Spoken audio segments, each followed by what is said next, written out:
Bom dia a todos. Vou falar hoje sobre a salvação do centurião romano que assistiu ali à morte, à crucificação de Jesus, e mais alguns outros personagens que estavam ali naquele evento. Então, esse centurião romano, o nome dele não é declinado aqui, mas a referência está em Mateus 27, verso 54, que diz o seguinte: E o centurião e os que com ele guardavam a Jesus, vendo o terremoto e as coisas que haviam sucedido, tiveram grande temor e disseram: verdadeiramente este era o Filho de Deus. Então, esse centurião romano,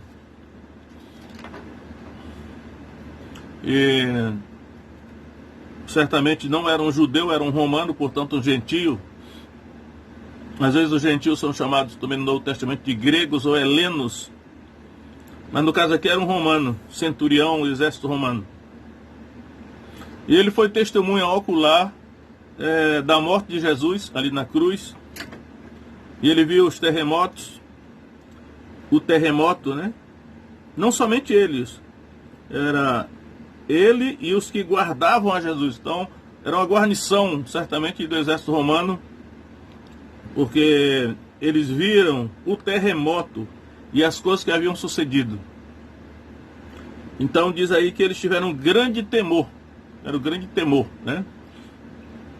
E disseram, não foi só o centurião então que confessou isso, mas toda a guarnição de soldados romanos que estava ali sob o seu comando, eles disseram: verdadeiramente este era Filho de Deus. E aqui algumas traduções traz este era Filho de Deus, ou então coloca o artigo definido, este era o Filho de Deus. Há uma diferença, porque se ele tivesse dito só este era Filho de Deus, é como se Deus tivesse muitos filhos, né? Este era apenas mais um dos filhos de Deus. Mas se ele disse no singular, este era o Filho de Deus, artigo definido, o Filho de Deus, aí é diferente, porque de certa maneira está reconhecendo que o Deus tem um filho, e que esse filho ele é especial, que é por isso que é só um. Por isso que Jesus é chamado de unigênito, o Filho único de Deus. E ele confessou isso, né? Confessou, verdadeiramente este era o Filho de Deus. Acredito eu que essa confissão é uma confissão para a salvação, né? Porque um outro texto que nós temos em que fala deste mesmo tema é Atos capítulo 8, quando Filipe está evangelizando o eunuco etíope, mordomo-mor de Candace, rainha da Etiópia. Então, enquanto Filipe o evangeliza, sentado ao seu lado no carro, ele era um alto dignitário da Etiópia. Então ele diz assim, aí diz aí, Atos 8, 36. Indo eles caminhando, chegaram ao pé de alguma água, e disse o eunuco: eis aqui a água, quem impede que eu seja batizado? Naturalmente, no seu discurso evangelístico, Filipe mencionou o batismo, porque ele concluiu que para ser salvo ele necessitava ser batizado. Aí diz aí, disse Filipe: é lícito se crer de todo o coração. E respondendo ele disse: creio que Jesus Cristo é o Filho de Deus. Então, a mesma confissão que o centurião fez ao presenciar a morte de Jesus e os fenômenos que aconteceram ali, esse etíope fez: creio que Jesus Cristo é o Filho de Deus. É uma confissão para a salvação. Eu creio que nós muitas vezes, segundo a tradição, como eu já disse em outra oportunidade, ao batizar alguém nós dissemos: Você crê em Jesus Cristo como seu único e suficiente Salvador? Aí a pessoa diz, creio. Aí nós batizamos. Porém, se formos seguir aqui essa escritura, nós teremos que dizer, você crê que Jesus Cristo é o Filho de Deus? Naturalmente teremos que explicar o que significa que Jesus é o Filho de Deus. Porque foi exatamente o que esse eunuco disse, né? Ele era da Etiópia, né? Um alto funcionário, um oficial de alta patente da Etiópia, provavelmente equivalente ao Ministério da Fazenda aqui no Brasil. Então ele disse, creio que Jesus Cristo é o Filho de Deus. E disse Filipe, e mandou parar o carro, e desceram ambos à água, tanto Filipe como o eunuco o batizou. Então eu acredito que esse centurião foi salvo, porque ele creu que Jesus era o Filho de Deus. Naturalmente, como ele era romano, provavelmente ele não tinha uma experiência messiânica, como os judeus tinham, e é possível que o que ele soube do Evangelho, ele soube ali, naquela circunstância em que ele foi colocado ao testemunhar a morte de Jesus, comandando aquela guarnição ali do exército romano, para naturalmente colocar ordem naquela execução, que era uma execução oficial. Mas as informações que ele obteve para chegar a essa conclusão que Jesus era o Filho de Deus, estão aqui no texto. Retornando um pouco em Mateus 27. Mateus 27, verso 39. Vamos ver aqui, Mateus 27, 39. E os que passavam blasfemavam dele, balançando as cabeças. Os que passavam ali naturalmente era o povo judeu, né? Os circunstantes que estavam ali presenciando aquela execução. Aí continua. E dizendo, tu que destróis o templo e em 3 dias o reedificas, salva-te a ti mesmo. Se és filho de Deus, desce da cruz. Ou se és o filho de Deus, desce da cruz. Então, geralmente eu digo que isso aqui era o próprio Satanás falando. É impressionante como Satanás ele tem poder para manipular a mente das pessoas. E se nós formos assim comparar essa palavra, se és o Filho de Deus, desce da cruz. Que os circunstantes, o povo que estava ali, provocava Jesus, blasfemava dele, até com essa provocação. Podemos ouvir o eco das palavras de Satanás em Mateus 24, quando Satanás diz, né? Se tu és o Filho de Deus, Deus manda que esta pedra se transforme em pão. E depois, se tu és o Filho de Deus, lança daqui para baixo do pináculo do templo e cita o Salmo 91. Então, mas, naturalmente, quando os judeus falaram isso, se és o Filho de Deus, desce da cruz, o centurião ouviu isso. Ele estava observando, naturalmente, atento a tudo que acontecia ali. Essa foi a voz do povo. Por isso que aquele ditado que diz que a voz do povo é a voz de Deus, geralmente não é verdadeiro. Porque na verdade aqui a voz do povo era a voz de Satanás, que estava ecoando ali naquela tentação, né? Mas o centurião ouviu mais outra coisa, que diz aí. Aí vem, verso 41, Mateus 27, 41. E da mesma maneira também os principais dos sacerdotes, com os escribas, anciãos e fariseus, escarnecendo, diziam. Então, agora aqui o escritor Mateus, que ele escreveu diretamente para os judeus. Eu percebo que a narrativa de cada um dos evangelhos, ela tem um foco. Então aqui ele está contrastando o povo com a liderança do povo. Ele enumera aqui os principais dos sacerdotes, os escribas, os anciãos e fariseus escarneciam. Enquanto que a palavra que ele usa para designar a expressão do povo foi blasfemava, aqui sobre os líderes ele está dizendo que ele escarneciam, né?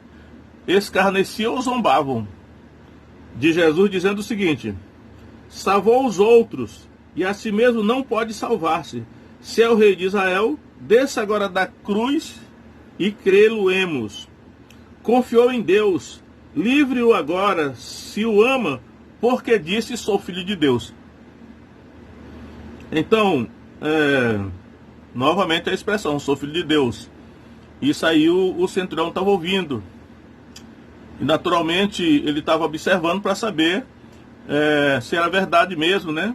Porque ele então entendia que Jesus tinha reivindicado ser o filho de Deus, né? Sabemos que Jesus disse que ele era o filho de Deus.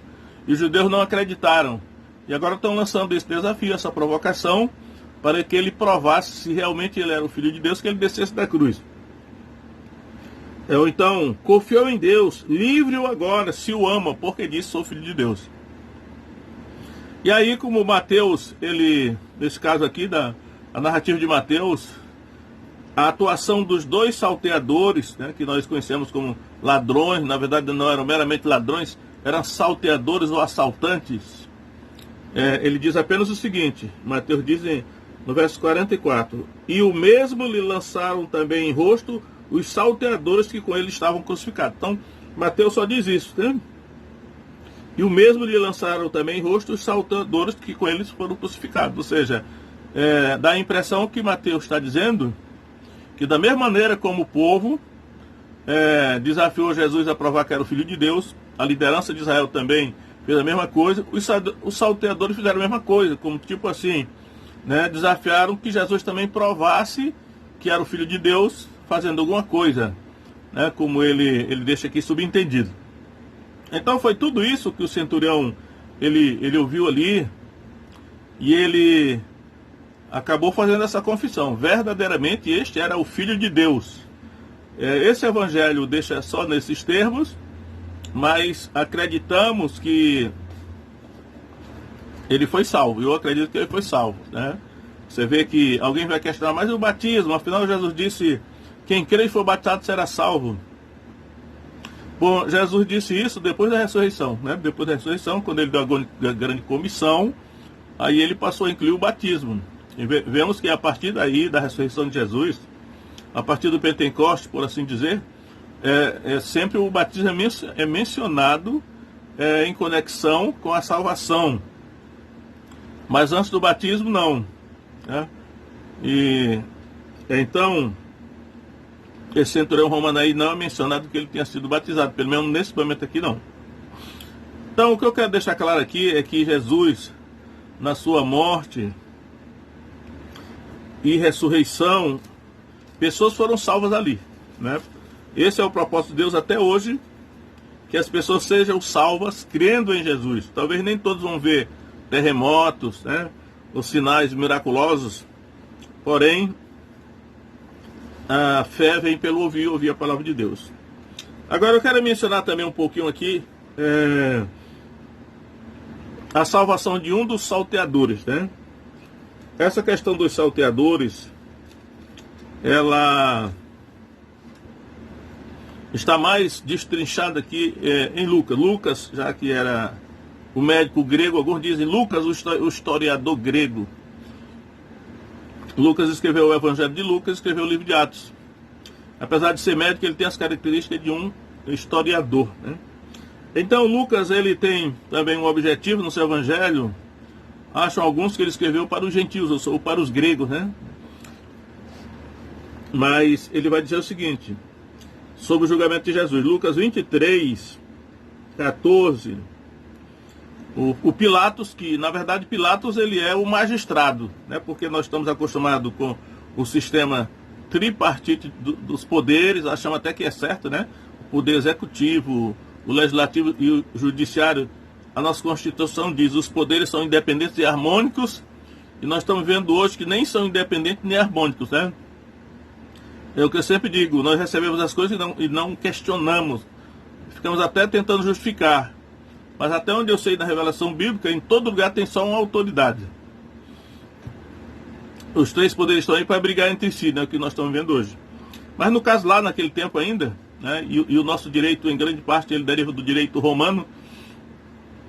Então, o governante, ele era o magistrado, né? Naturalmente, o magistrado, ele era o juiz. Ele tanto governava como julgava. E naturalmente a autoridade maior é o imperador romano. Mas mesmo o imperador romano, com todo o poder que tinha, Mas havia leis, né? Vemos que Paulo ele usa muito a questão do direito romano, em algumas circunstâncias, ao lidar ali com os romanos. Mas o magistrado Pilatos, quando ele está julgando Jesus, no verso 14, ele termina dizendo assim: nenhuma culpa das de que o acusais acho neste homem. Então, Pilatos, como o magistrado, ele disse: não acho nenhuma culpa neste homem. Ele era o juiz. Aí ele diz assim: nem mesmo Herodes, porque a ele vos remeti, e eis que não tem feito coisa alguma digna de morte. Então ele disse assim, porque se nós formos ler o capítulo 3 de Lucas, ele vai ver lá que, nós vamos ver lá que o Império Romano dividiu essa região aí em 4 regiões, né, chamadas de tetrarquia, tetrarquias, e Pilatos é chamado o governador da Judéia, e Herodes era o tetrarca da Galileia, e tem outro que é o tetrarca de outra região, outro tetrarca de outra, são 4 regiões. Mas nós estamos aqui vendo aqui agora representado 2 dos magistrados, que no caso era Pilatos, que era o governador da Judéia, e Herodes, que era o tetrarca da Galileia. E a sentença que cada um desses 2 magistrados passou sobre Jesus foi de inocência. Ele disse: ó, eu não acho nenhuma culpa das de que eu acusais este homem. Nem mesmo Herodes, porque Herodes também ele foi interrogar Jesus, não achou nenhuma culpa nele, mandou de volta para Pilatos. Aí Pilatos, ele diz assim, verso 16: castigá-lo-ei, pois, e soltá-lo-ei. Nós vemos aqui uma contradição, né?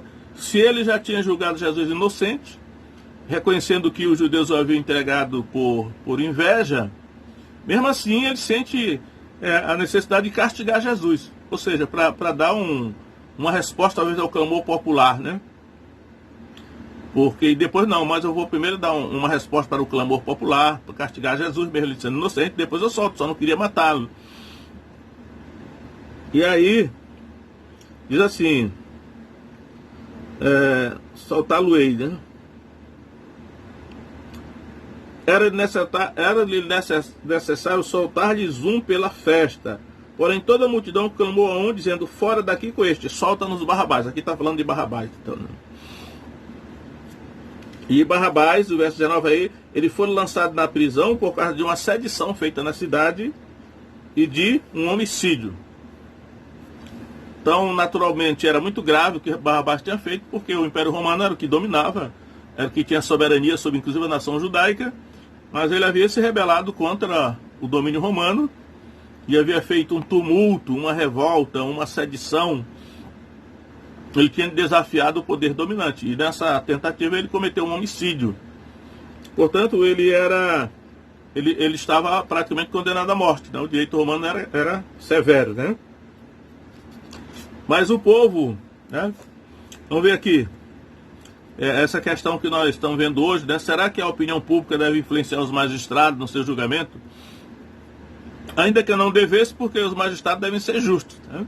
Julgar segundo o seu convencimento da justiça, da culpa ou da inocência do réu. Mas vamos ver aqui a situação desse magistrado aqui, do tempo de Jesus. Em Lucas 23, 20, diz assim: falou, pois, outra vez Pilatos, querendo soltar Jesus. Eles sempre querendo soltar Jesus. Mas eles clamavam em contrário, dizendo: crucifica-o, crucifica-o. Então ele pela terceira vez lhes disse: mas que mal fez este? Não acho nenhuma culpa. Não acho nele culpa alguma de morte. Castigá-lo-ei, pois, e soltá-lo-ei. Mais uma vez ele fala, né? Ele não é culpado, não vou castigá-lo e depois soltá-lo. Sempre naquele desejo de dar uma satisfação para o povo. Mas eles estavam com grandes gritos, pedindo que fosse crucificado. E os seus gritos e o dos principais, dos sacerdotes, redobravam. Então vemos aqui que o povo gritava, mas estava sendo manipulado pelos sacerdotes, pelos líderes, né, que realmente estavam entregando Jesus por inveja, na questão da concorrência religiosa e tal. Mas eles estavam, os sacerdotes redobravam. Então Pilatos julgou o que devia fazer, o que eles pediam. Aqui com a expressão, né? Pilatos julgou. Pilatos, como magistrado, como juiz, ele julgou. Ele julgou não seguindo a reta justiça, né, como a Bíblia diz. Mas ele julgou que devia fazer o que o povo pedia, porque ele não aguentou a pressão que estava vindo sobre ele, né? Pressão política. E soltou-los o que fora lançado na prisão, por uma sedição e homicídio. Aqui mais uma vez repete, é o crime de Barrabás, que foi uma sedição, uma revolta, uma rebeldia contra o poder instituído dos romanos, e um homicídio. Soltou então o culpado, porém entregou Jesus à vontade deles. Então ele soltou o culpado e condenou o inocente. Mas o que nós vemos aqui, o que eu quero aqui chamar a atenção é o fato de que este Barrabás, que naturalmente era um judeu, né, um judeu nacionalista, poderíamos dizer assim, um zelote que não aceitava o domínio romano, e por isso ele cometeu esse crime. Mas Jesus tomou o lugar dele. Veja que aí é uma lição espiritual tremenda, né? Jesus, que era inocente, tomou o lugar de Barrabás no cadafalso, né? Ele foi crucificado, ele foi morto no lugar de Barrabás. E Barrabás era um judeu, então ele foi livre graças a Jesus. Alguém tinha que morrer para expiar o crime dele, e no caso Jesus morreu no lugar dele. Mas quando nós avançamos um pouco mais aqui em Lucas 23, verso 39, diz assim: e um dos malfeitores que estavam pendurados. Essa questão dos malfeitores em Lucas começa no verso 32, que diz assim: e também conduziram outros dois, que eram malfeitores, para com eles serem mortos. Aqui já estão todos condenados à morte, né? Não tem alternativa, é Jesus e os dois salteadores. Verso 39, e um dos malfeitores que estavam pendurados blasfemava dele, dizendo: se tu és o Cristo, salva-te a ti mesmo e a nós. Então observe que Lucas, ele não usa a expressão filho de Deus, mas a expressão que ele usa é: se tu és o Cristo, salva-te a ti mesmo e a nós. Como um judeu, esses dois assaltantes eram judeus, eu digo até que eram dois desviados, né? Porque certamente foram criados na lei judaica, em algum momento se rebelaram, foram para o crime. A expressão que naturalmente ele usou originalmente deve ter sido: se tu és o Messias, porque provavelmente ele falou em aramaico, que era a linguagem do povo judeu, no coloquial. Então, se tu és o Messias, olha que Mateus insiste em usar sempre a expressão filho de Deus. E aqui ele usa: se tu és o Messias, salva-te a ti mesmo e a nós. Esse é um judeu desviado, né? Criminoso, vai morrer. Respondendo, porém, o outro repreendia-o, dizendo: tu nem ainda temes a Deus, estando na mesma condenação? Mateus não registra isso, né? Mas Lucas faz questão de registrar que um dos dois salteadores foi salvo. Ele diz aqui: nós, na verdade, com justiça, porque recebemos o que os nossos feitos mereciam, mas este nenhum mal fez. Então, esse ladrão aqui, né, que é chamado na tradição de o bom ladrão, acho que até Dimas o bom ladrão, que a tradição fala, embora a escritura não diga que é assim, mas ele se arrependeu. Eu vejo que o Evangelho de Lucas, ele tem assim um foco muito grande no arrependimento. Eu sempre digo que o maior exemplo de arrependimento da Bíblia é o comportamento do filho pródigo, no capítulo 15 de Lucas.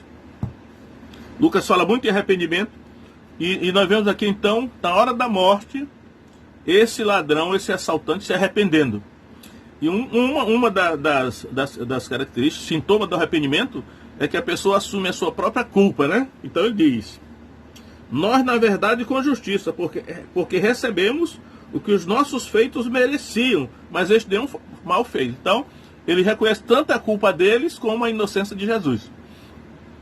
Se alguém quiser ser salvo, tem que se arrepender. Quando diz arrependimento, é exatamente isso: reconhecer a nossa culpa e a inocência de Jesus, né, Filho de Deus. Aí ele diz: e disse a Jesus, né: Senhor, lembra-te de mim quando entrares no teu reino.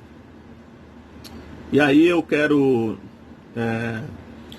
Esse assaltante, os dois assaltantes, como eles eram judeus, eles conheciam a esperança messiânica. Eles conheciam, porque os judeus conheciam, porque o Antigo Testamento falava da esperança messiânica. Deus mandaria o Messias. Sobre vários tópicos, né, os profetas falaram. Então, eles tinham a esperança messiânica. Só que, como geralmente acontece, as promessas de Deus às vezes parecem demorar aos nossos olhos, e aí as pessoas acabam se desistindo, né, se frustrando, porque não se realizou no seu tempo. Então, mas este ladrão aqui, já no apagar das luzes, ele reconheceu que Jesus era o Messias, né? Aí ele disse: Senhor, lembra-te de mim quando entrar no teu reino. Então, contra todas as evidências, ele creu que Jesus tinha um reino. E ele disse: lembra-te de mim quando entrar no teu reino. Ele reconheceu que Jesus era o Messias. E aí Jesus disse para ele, verso 43, em verdade te digo que hoje estarás comigo no paraíso. Olha só, em verdade te digo que hoje estarás comigo no paraíso. É muito interessante isso, porque o paraíso, que aqui está falando, é o jardim do Éden. Né? Geralmente entendemos que o paraíso é o jardim do Éden. E sabemos que Adão foi expulso do jardim do Éden porque desobedeceu a Deus. Podemos até dizer, aquilo que Adão perdeu ao desobedecer a Deus, esse ladrão ganhou. Ele ganhou, né? Hoje mesmo, naturalmente, que hoje mesmo estarás comigo no paraíso. Aí nós descobrimos que naquele dia mesmo Jesus iria ao paraíso. Só no espírito, porque o corpo dele ficaria aqui. O ladrão também, o corpo dele seria dado algum destino terreno, mas era o espírito dele. Jesus, em espírito, juntamente com o espírito do ladrão, iria ao paraíso. Né? Então aquele paraíso que nós não sabemos onde está, que foi fechado por Deus, colocado os querubins ao oriente do Éden para guardar o caminho da árvore da vida. Deus colocou obstáculos ali, ninguém sabe onde é que está o paraíso, mas esse ladrão em espírito teve acesso naquele mesmo dia. E aqui nós podemos também ver o seguinte, que os crimes que esses homens cometeram foi castigado ali pela a justiça secular, né, podemos dizer, a justiça representada do Estado. O Estado é preposto de Deus para fazer justiça. Mas o seu espírito foi salvo, né? O seu espírito foi salvo, ele foi para o paraíso ali. O certo é que Jesus, ao morrer naquela cruz, ele deu oportunidade para que esses dois homens se salvassem. Só um só se salvou porque se arrependeu. E aqui nós podemos até dizer que esses dois homens, eles representam toda a humanidade. Né? A humanidade se divide nessas duas categorias. Aqueles que irão se arrepender ao reconhecer os seus pecados, a sua culpa diante de Deus, e reconhecer a inocência de Jesus como Filho de Deus, que morreu no nosso lugar. Né? Que se chama aqui a justiça substitutiva. Jesus foi um sacrifício vicário em substituição, né? Algumas pessoas não acreditam nisso, mas isso é uma questão espiritual. Que alguém tem que pagar a dívida. Se não for o culpado, alguém no lugar dele paga. Isso é uma coisa tão elementar que se nós tivermos uma dívida financeira, por exemplo, o credor, ele não quer nem saber se somos nós que vamos pagar ou outra pessoa. Se outra pessoa quiser pagar por nós, é claro que o credor vai aceitar, porque ele quer que a dívida seja paga. Então, quando na oração dominical, chamada de oração do Pai Nosso, Jesus diz assim, nos ensinando a orar, ele diz: perdoa as nossas dívidas, assim como nós perdoamos os nossos devedores. A dívida aqui é uma dívida moral, espiritual, dívida de pecado, de culpa. E aí, no princípio, é que sem derramamento de sangue não há remissão. E tinha que ser um sacrifício, como o cordeiro do Antigo Testamento era um cordeiro de 1 ano, sem defeito e sem mácula. Só Jesus preenchia as condições, porque ele era o unigênito Filho de Deus e foi concebido sem pecado, porque na concepção de Jesus não entrou concurso de homem. É por isso que quando o anjo apareceu para Maria, ele disse: descerá sobre ti o Espírito Santo e o poder do Altíssimo te cobrirá com a sua sombra. Por isso o ente que há de nascer será chamado Santo Filho de Deus. Então, a concepção de Jesus, o corpo dele, não entrou concurso de homem. Foi só o Espírito Santo desceu sobre uma mulher. Isso é um milagre. Aí é a questão de crer ou não crer. Mas o certo é que ele não herdou a herança de Adão, do pecado de Adão. Ele era inocente, por isso o seu sangue era singular e podia expiar o sacrifício de toda a humanidade. Então esse sangue ainda está valendo hoje, né? Aquele que crê, se apropriar desta justiça substitutiva, é a justiça da fé. Né? Paulo fala em Romanos de duas justiças: é a justiça das obras, que você é pelo merecimento, né? Se eu merecer, eu sou salvo, e a justiça que vem da fé: se eu crer naquele que pagou o preço do meu lugar, eu serei salvo. Então, que cada um que você está ouvindo aí se coloque no lugar de um dos ladrões, ou daquele ladrão que não se arrependeu e se perdeu, ou do ladrão que se arrependeu e foi salvo. Ainda que as consequências físicas dos seus crimes ele teve que pagar perante a justiça dos homens, né? Jesus disse: não temais aqueles que matam o corpo e depois não pode fazer mais nada. Temei antes aquele que, além de matar o corpo, pode lançar a alma no inferno, e que é Deus. Então que Deus abençoe cada um de vocês aí, em nome de Jesus. Amém.